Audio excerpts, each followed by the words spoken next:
시작하기에 앞서 지난주 영상에 소개해드린 새로운 케미부동산 파트너분을 소개할까 하는데요. 앞으로 저와 함께 새롭고 정확한 정보와 참신한 내용으로 인사드릴 예정입니다. 앞으로 부동산계의 블루칩이 될 레아쌤 소개해드리겠습니다. 그렇다면 앞으로 가격이 내려갈 상황은 없나요? 그래프를 보면 내려가는 것은 보이지 않고 있기에 가격이 오르지 않기를 기대해 봐야 할 것 같습니다. 그럼 3년 전, 5년 전 그래프를 확인해 볼까요? 전부 우상향 그래프를 그리고 있죠? 이것만 보더라도 앞으로의 부동산 가격이 내려갈 것 같지는 않습니다. 그럼 지금까지 부동산 가격, 매물량의 변화, 이자율에 대해서 알아봤는데요. 또 우리가 알아봐야 될 것들이 있을까요? 여러 가지가 있는데 지금 트럼프 정부가 관세 정책을 굉장히 강력하게 만들어가고 있잖아요. 네. 새집이나 리모델링 등에 들어가는 자재값, 인건비가 많이 올라갈 것으로 예상되기 때문에 이것도 부동산 가격에 좋은 신호는 아닙니다. 또 올 초에 발생한 LA발 대형 화재도 부동산 상황에는 좋지 않고요. 그리고 집보험, 유틸리티도 많이 오르고 있기 때문에 아주 좋지 않아요.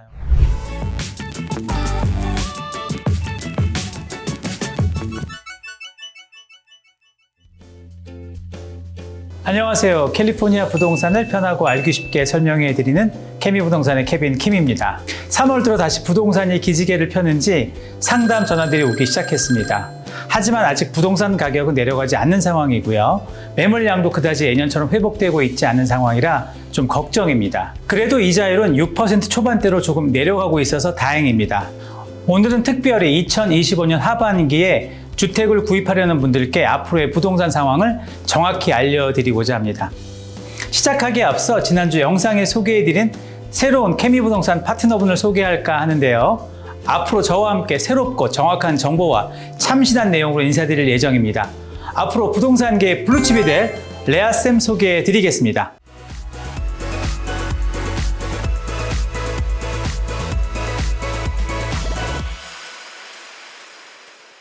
안녕하세요.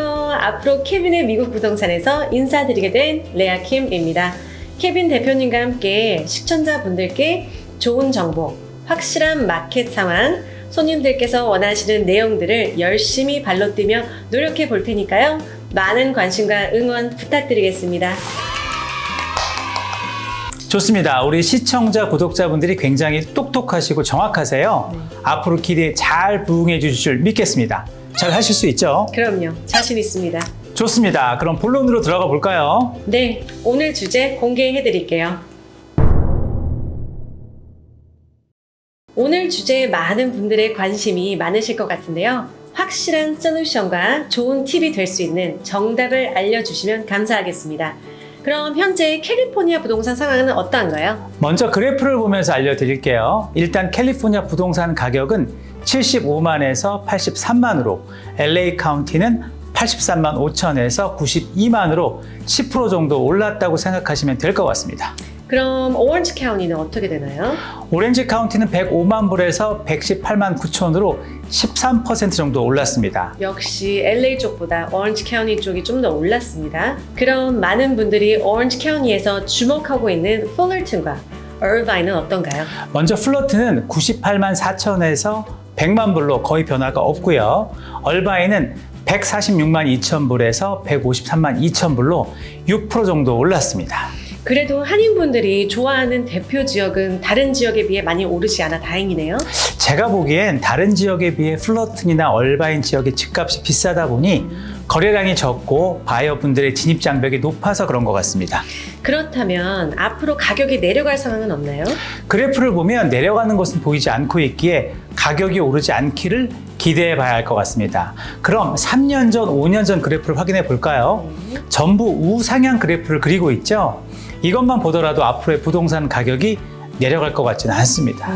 제가 알고 있기로는 부동산 가격이 매물량과 연관이 많이 있다고 하는데 맞나요? 맞습니다. 마켓에 물건이 많으면 가격이 내려가고 물건이 적으면 가격이 올라가는 것이 기본 원리잖아요. 그럼 작년에 비해 매물량의 변화는 어떤가요? 다행히 매물량은 작년에 비해 LA 카운티는 15,188개에서 18,516개로, 오렌지 카운티도 4,742개에서 5,992개로 증가했습니다.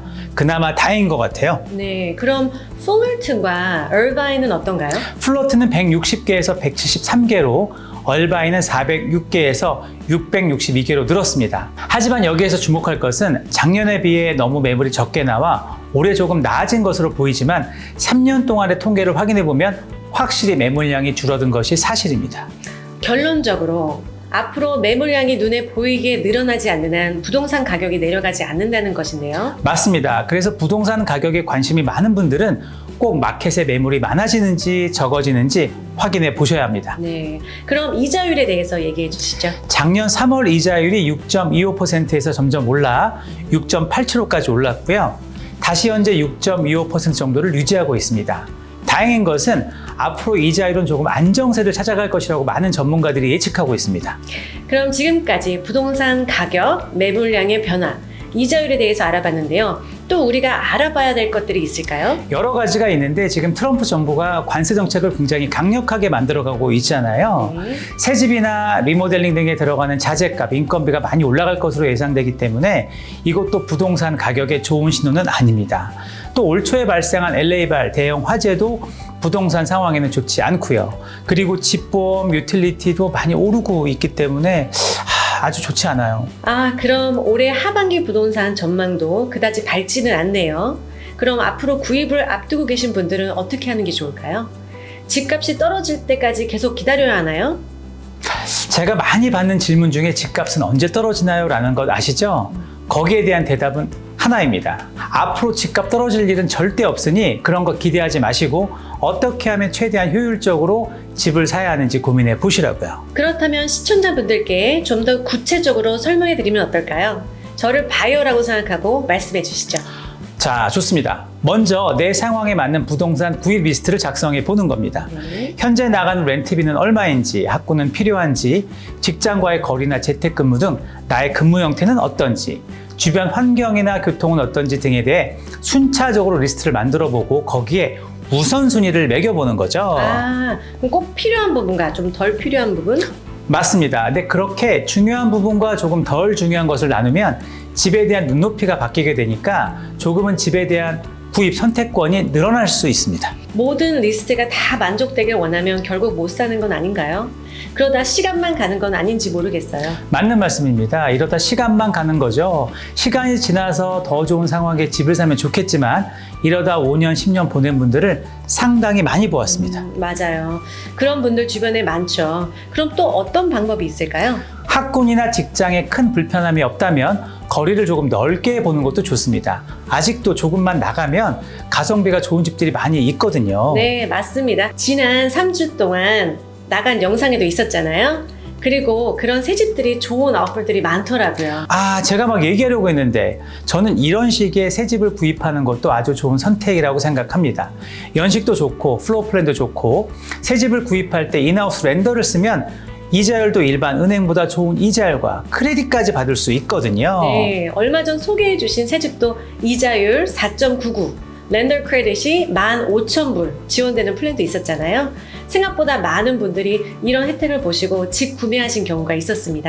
새 집들마다 약간의 차이가 있지만 어느 정도 베네핏이 있으니 이런 부동산 상황의 변수가 많을 경우 새 집 구입도 잘 고려해 보시면 좋을 것 같습니다. 그리고 미리 계약금만 내고 나중에 분양을 받을 때 그 가격으로 구입하게 되는 거니까 미리 사인하시고 몇 개월 뒤에는 가격이 올라가서 좋아하시는 분들도 있었으니 새 집이 여러 가지로 좋을 수 있겠네요.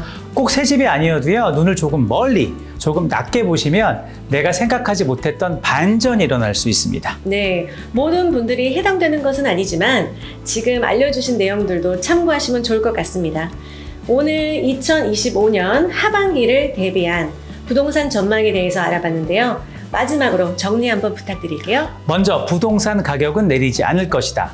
매물량이 많아지면 가격에 조금 변동이 있을 수 있다. 이자율은 다행히 내려갈 상황이 많다. 네, 이럴 때일수록 나의 모든 조건을 생각하기보다는 우선순위를 정해보고 눈을 조금 멀리 그리고 눈높이를 조금 낮추는 것이 좋다. 또 새 집에서 제공되는 여러 베네핏들이 있으니 이런 부분들도 잘 고려해 보시면 좋을 것 같습니다. 아주 정확합니다. 마지막으로 집은 부동산 상황에 맞게 사는 것이 아니라 내 상황에 맞게 사는 것이 정답이라는 것 꼭 기억하시길 바라겠습니다. 잠시만요. 저도 마지막으로 한 말씀 드린다면 집은 능력으로 사는 것이 아니라 사고자 하는 의지가 더 중요한 거죠. 오, 역시 제 파트너로 인정합니다. 오늘 레아쌤과 첫 번째 시간으로 꾸며보았는데요. 여러분 어떠셨습니까? 우리 레아쌤 어떠셨어요? 나 지금 떨고 있니? 제가 떨고 있는데요. 하나도 안 떠시는 것 같습니다. 오늘 너무 잘하셨습니다. 마지막으로 저희가 늘 외치는 캐치프레이즈 한번 해볼까요? 모든 한인들이 주택 구입과 목돈을 만드는 그날까지 여러분과 함께 하겠습니다. 오늘 알려드린 내용 또는 부동산이나 재정 상담에 궁금하신 것이 있다면 언제든지 아래 자막으로 연락 주시면 여러분이 궁금하신 모든 것 속 시원히 도와드리겠습니다. 그럼 저희는 다음 주 금요일에 새롭게 변화된 찾아줘 홈스 시즌 2 영상으로 인사드리겠습니다. 그럼 편안하고 건강한 한 주 보내십시오. 감사합니다. 감사합니다.